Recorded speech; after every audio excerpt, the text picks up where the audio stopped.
Bonjour la famille, bonjour tout le monde. J'espère que tout va bien chez vous. De mon côté, ça va très bien par la grâce de Dieu. Oui, peu importe les petits soucis quotidiens, peu importe les problèmes qui nous dérangent, mais comme on a un Dieu puissant, on lui fait confiance, on dit tout va bien parce qu'il est toujours là pour nous protéger, pour nous soutenir, pour nous guider et surtout pour trouver les solutions. Tout ce qu'on ne peut pas faire, tout ce qu'on ne peut pas résoudre. Et lui, il est là pour nous. C'est la raison pour laquelle je suis très reconnaissant à ce Dieu puissant. La famille, vraiment, je suis ravie de venir une fois de plus dans vos vies. Aujourd'hui, nous allons parler d'un livre. Donc, tous ces derniers temps, vous avez expliqué quand même quelques livres, des choses que j'ai aimées, que j'ai appréciées dans les livres. Et là, j'ai décidé de venir vous résumer quelques livres que j'ai lus. Donc, aujourd'hui, on va commencer par mon livre préféré, mon livre phare. C'est un livre que j'aime beaucoup, intitulé Réfléchissez et devenez riche, écrit par Monsieur Napoléon Hill. C'est un livre que j'aime beaucoup. C'est un livre que je peux lire et relire encore et encore. Je suis Maman Langai, votre mère, votre sœur et votre tante. Donc, on va résumer ces livres. Pourquoi? Parce que c'est un livre à connaître à tout prix. Toi qui veux avancer, toi qui veux évoluer, toi qui veux arriver à un niveau de la vie, tu dois à tout prix connaître ces livres. Tous les gens qui ont écrit les livres dans la vie, quand je dis tout, ça veut dire la majorité des gens qui ont écrit des livres se sont inspirés de ces livres-là, écrits par Monsieur Napoléon Hill. Ils se sont inspirés de ces livres. Tous les livres que j'ai lus après ces livres, je voyais toujours que les gens là se sont inspirés de ces livres. C'est la raison pour laquelle je vais commencer par ça. Le livre a été écrit par Monsieur Napoléon Hill, comme je l'ai dit. Il l'a écrit pour la première fois en 1937. En 1937. Avant de continuer la famille, je vais vous demander trois choses.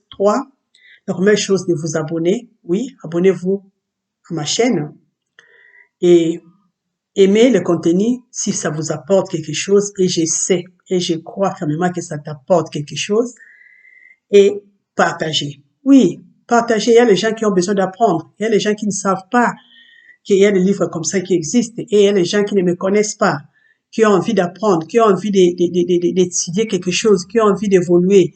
Donc, toi qui me connais déjà, partage afin que les autres personnes puissent aussi me connaître, afin que les autres puissent aussi apprendre. C'est très important. Donc, je disais que les livres Réfléchissez et devenir riche, c'est un livre de développement personnel, écrit par Monsieur Napoléon Hill et publié pour la première fois en 1937.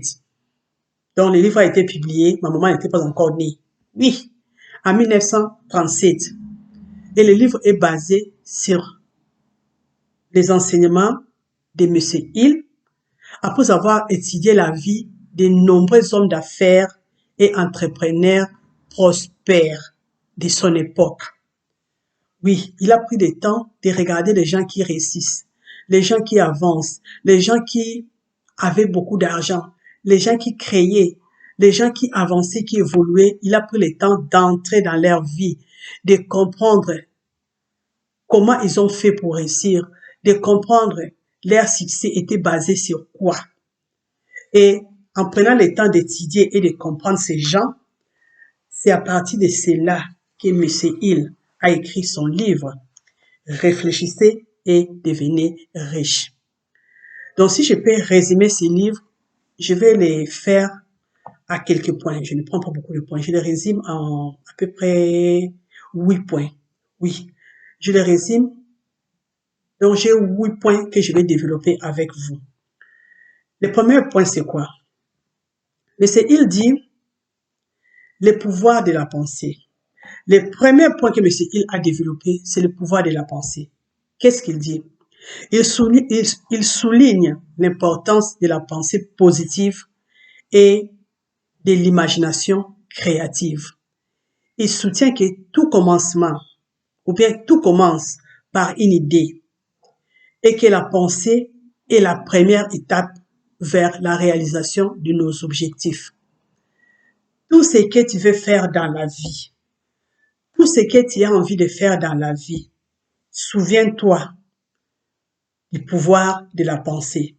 Que cette chose que toi tu veux faire commence d'abord par ta tête. C'est quelque chose que toi tu as d'abord dans la tête.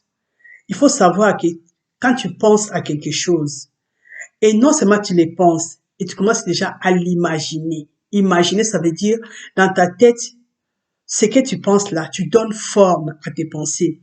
Donc tu habites tes pensées. Par exemple, tu penses à construire une maison. Ça, c'est juste une pensée. Jusque-là, ce n'est qu'une pensée.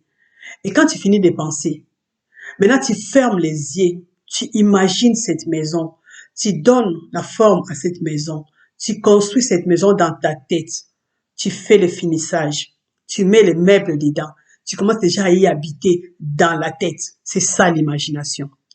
Et M. Hill a mis l'accent dans ses livres de l'importance de la pensée et de l'imagination. Donc, tout ce que tu penses et tu imagines, si tu te bats pour l'obtenir, tu l'auras. Très important. C'est le premier point que M. Hill a développé. Donc, il soutient que tout commence par une pensée et que la pensée est la première étape vers la réalisation de nos objectifs.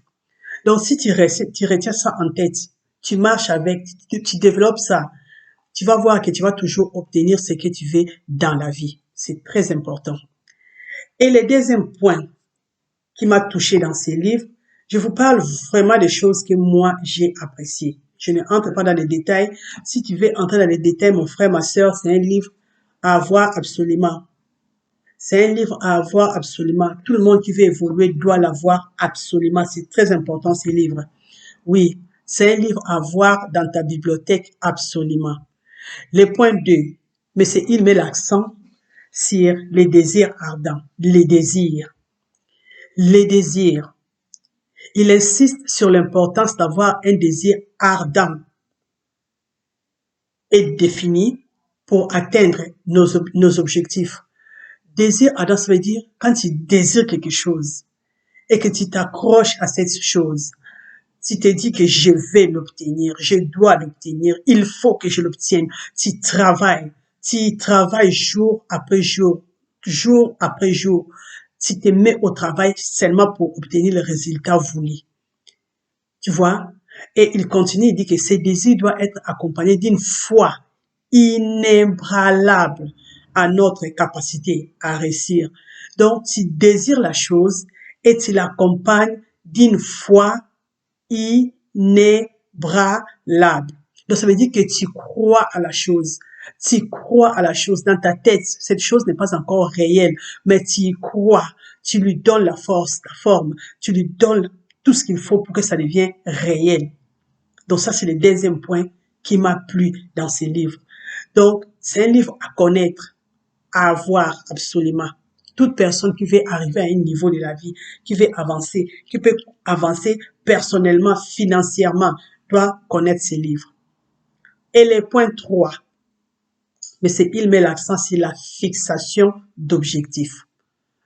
Donc, l'auteur encourage les lecteurs à établir des objectifs clairs et spécifiques. À établir des objectifs clairs et spécifiques. Pour avoir les objectifs clairs et spécifiques, je vous ai donné beaucoup de points dans ma vidéo de la réussite. Oui, je vous ai donné beaucoup de points. Il faut se fixer des objectifs clairs. Pour le faire, papa, écris.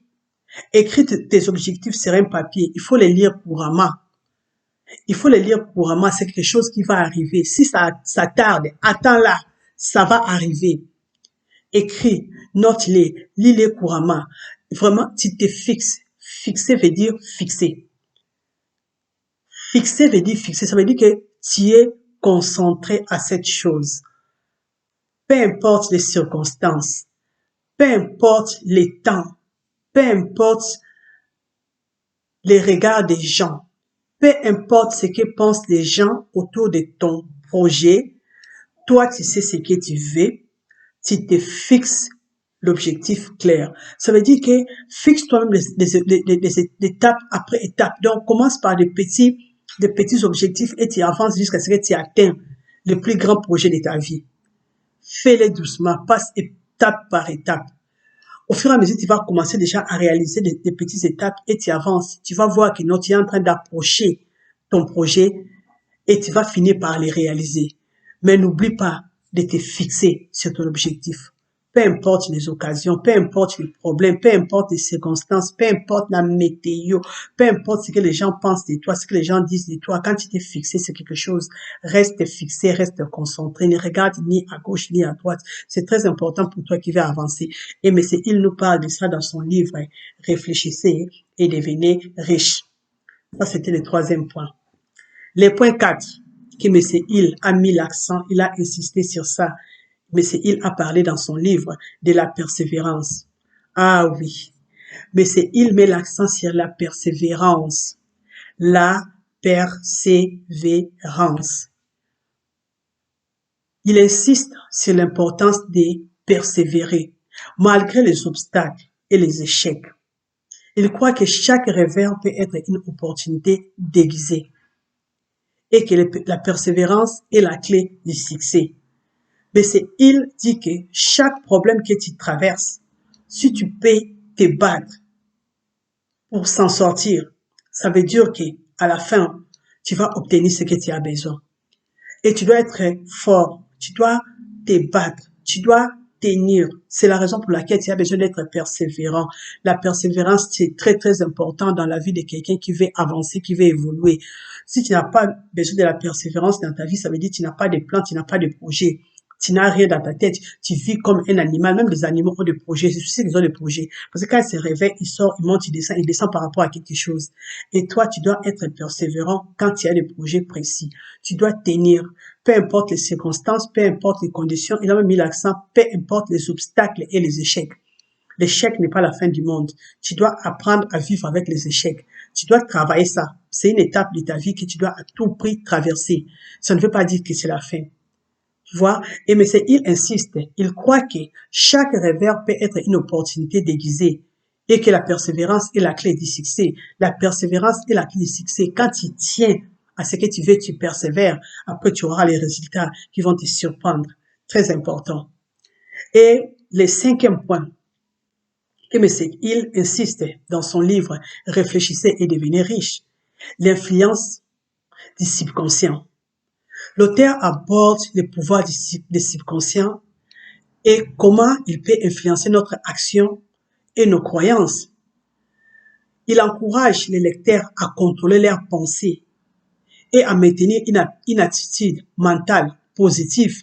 Nous sommes obligés de contrôler nos pensées, de travailler nos pensées. Nos pensées dans la tête, c'est comme les jardins. C'est comme les jardins. Quand il y a des jardins chez toi, c'est toi qui dois prendre soin de ces jardins-là. Tu dois enlever les faux arbres qui poussent. Tu dois arroser, tu vas planter ce que tu as besoin. Si tu as besoin de fruits et de légumes, c'est ce que tu vas planter. Si tu ne plantes rien dans ton jardin, il y a les faux arbres qui vont pousser. Il y aura les insectes qui vont venir. Si par exemple tu as planté même ce que tu veux, si tu n'en prends pas soin, les insectes vont venir manger ce que tu as planté et là, tu vas te retrouver avec les plantes qui seront abîmées. Mais quand tu cultives ton jardin, ce qui est essentiel, c'est que tu dois prendre soin.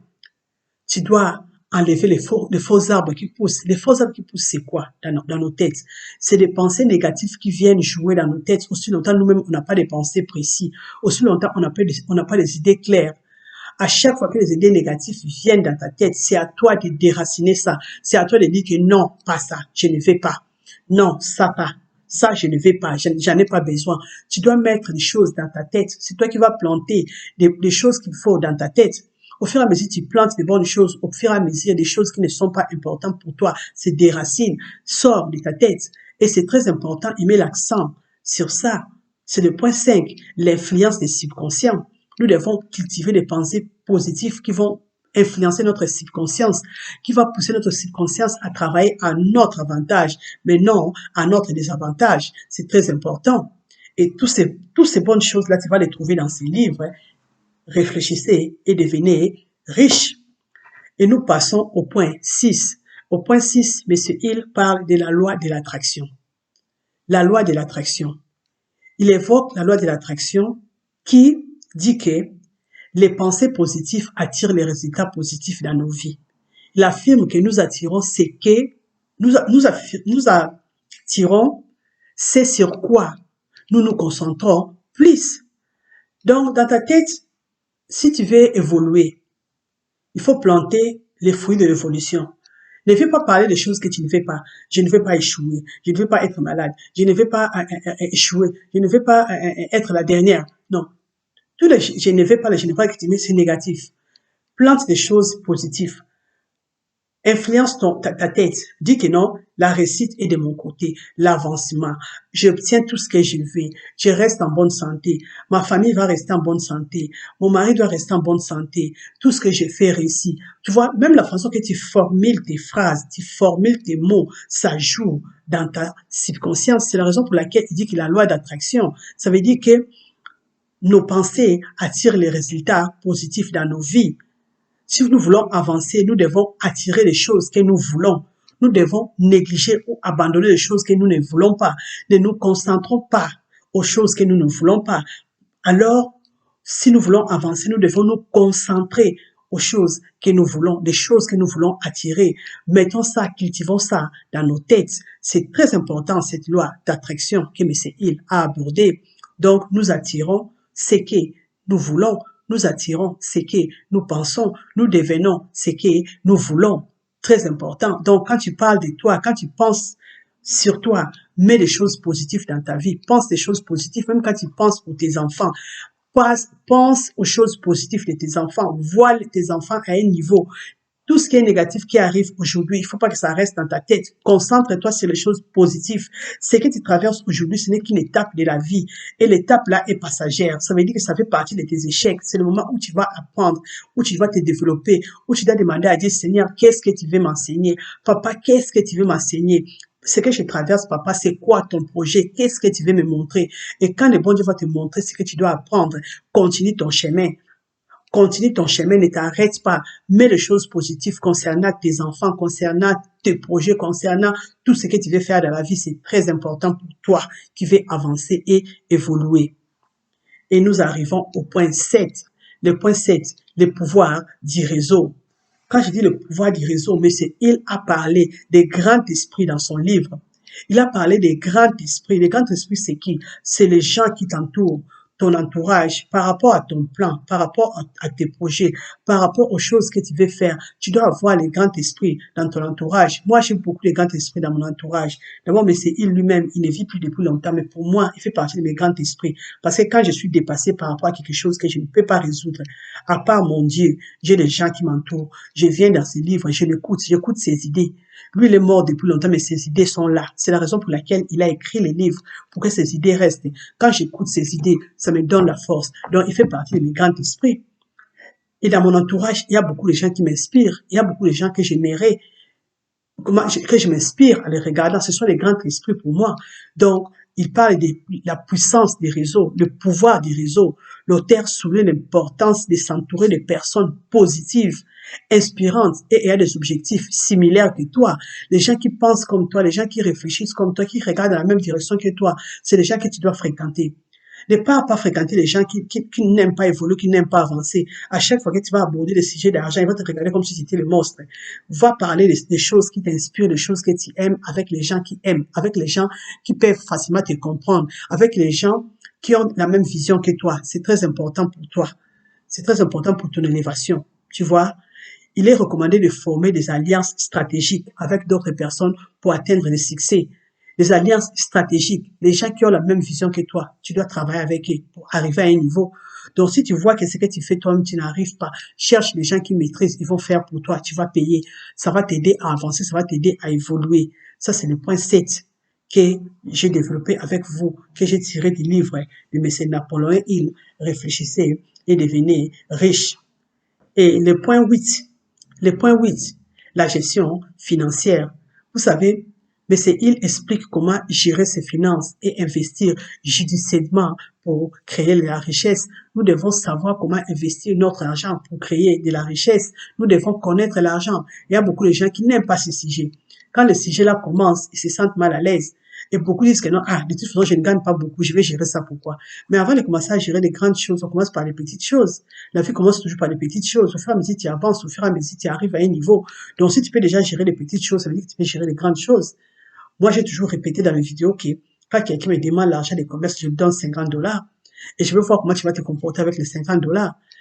Tous les gens avec qui j'ai traité l'argent, j'ai commencé par les petites choses. Et quand tu m'as déjà, j'ai vu comment tu te comportes vis-à-vis de l'argent, je te fais plus confiance. Je peux investir beaucoup d'argent sur toi pour te faire plaisir, pour t'aider même à avancer, à évoluer. Si c'est que j'ai investi, je n'ai pas encore vu les résultats de ce que j'ai investi, je ne peux plus investir sur toi. C'est difficile. C'est difficile. Si j'ai investi 1000 dollars sur toi et que je n'ai pas vu les résultats, je n'investis plus. Tu vas parler, tu vas bouder, tu vas faire tout ce que tu as à faire, ça ne change rien. Aussi longtemps, je n'ai pas vu les changements en toi, je n'ai pas vu l'évolution en toi, je n'investis plus. Parce que tu me tires vers les bas. Et dans la vie, je ne suis pas là pour que quelqu'un me tire vers les bas. Dans la vie, on veut avancer et on veut avancer avec les gens qui avancent. C'est de ça qu'il s'agit. Si quelqu'un ne veut pas évoluer, pourquoi moi je dois m'accrocher à cette personne? Ça veut dire que je me tue moi-même.